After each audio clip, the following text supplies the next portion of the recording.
Shalom warga kerajaan, selamat pagi. Senang sekali hari ini bisa kembali berjumpa dengan Bapak Ibu Saudara melalui tayangan ini. Bapak Ibu Saudara, kita akan melanjutkan apa yang sedang kita sama-sama renungkan dari Kejadian pasal yang ke-22 ayat yang pertama sampai dengan ayat yang ke-8. Masih dari ayat yang kedua, di sana dikatakan Tuhan berfirman kepada Abraham untuk mempersembahkan Ishak di Moria. Moria adalah tempat kudus Allah. Moria adalah tempat kemuliaan Allah. Bapak Ibu Saudara, Abraham diundang Allah untuk datang menikmati persekutuan dengan Dia, ya, di tempat kudusnya. Bapak Ibu Saudara, panggilan untuk datang ke hadapan Allah itu bukanlah panggilan yang mudah. Kenapa? Karena Bapak Ibu Saudara, dalam Mazmur pasal yang ke-23, di sana Daud mendapat pewahyuan bagaimana Tuhan itu adalah pribadi yang sangat kudus, pribadi yang sangat suci. Daud berkata, siapakah yang boleh naik ke gunungmu yang kudus? Siapakah yang boleh berdiam di dalam kemahmu, di dalam rumahmu? Sebenarnya pertanyaan-pertanyaan ini adalah pertanyaan retorika yang jawabannya sudah pasti tidak ada. Tidak ada orang yang mampu untuk bisa memandang wajah Tuhan. Bahkan Musa sendiri pun ketika dia menerima 10 hukum dari Tuhan, Musa meminta Tuhan untuk Musa bisa memandang wajah Tuhan. Tetapi Tuhan berkata, Musa, kalau kamu memandang wajahku, maka kamu akan mati karena aku kudus dan kamu berdosa. Tapi Musa mendapatkan satu jawaban yang spesial, yaitu Musa bisa melihat punggungnya Tuhan. Ya, Saudara, pertanyaan-pertanyaan ini, siapakah yang boleh diam di rumahmu? Siapakah yang boleh naik ke gunungmu yang kudus? Sebenarnya itu adalah pertanyaan-pertanyaan retorika yang jawabannya pasti tidak ada. Firman Tuhan berkata bahwa tidak ada manusia yang tidak berbuat dosa. Semua manusia telah berbuat dosa dan kehilangan kemuliaan Allah. Hanya satu yang bisa memungkinkan manusia untuk tinggal di dalam bait Allah, menikmati persekutuan dengan Dia. Apa itu? Ketika yang memiliki tempat kudus memberikan kita kelayakan untuk datang ke hadapannya. Bapak Ibu Saudara, Tuhan yang menguji kita, Tuhan juga yang memanggil kita untuk menikmati persekutuan dengan Dia.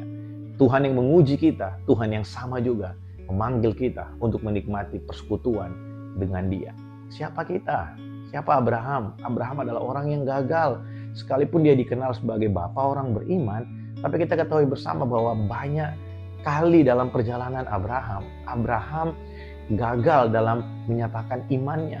Ya, saya kasih beberapa contoh. Ketika Abraham dan Sarai akan pergi ke Mesir, Abraham takut kalau istrinya akan diapa-apakan oleh orang Mesir dan Abraham dibunuh. Apa yang Abraham lakukan?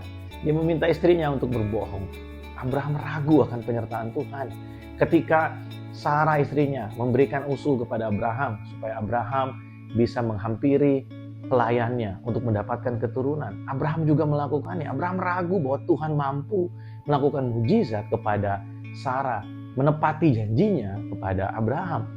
Tapi kita melihat bersama bagaimana Tuhan itu setia akan perkataannya, dan Tuhan melayakkan Abraham untuk datang ke hadiratnya, menikmati persekutuan dengan Dia.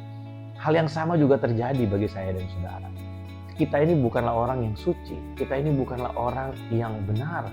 Kita dibenarkan, kita disucikan, kita dikuduskan hanya oleh perkenanan Allah.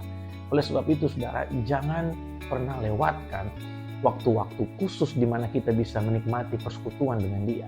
Jangan pernah lewatkan waktu-waktu yang ada yang kita bisa datang ke hadapan Allah dalam doa.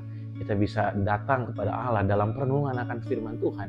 Jangan pernah lewatkan itu. Karena tidak ada orang yang mampu sampai ke hadirat Allah kalau bukan Allah sendiri yang melayakannya.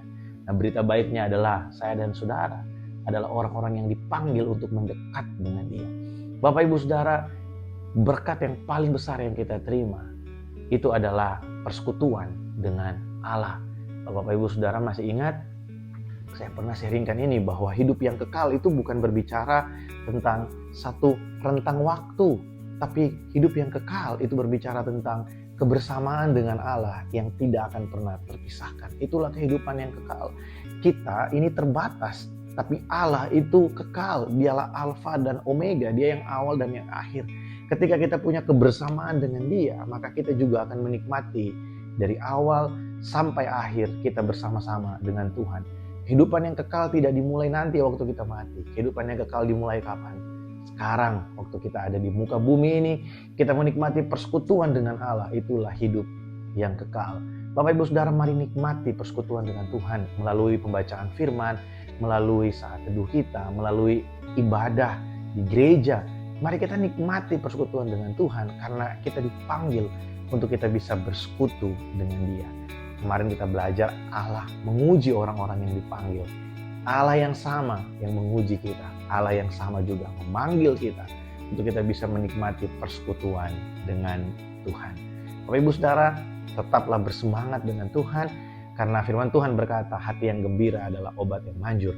Mari kita terus bergairah dengan Tuhan sebab Dia baik dulu, sekarang, bahkan sampai selama-lamanya. Tuhan Yesus memberkati.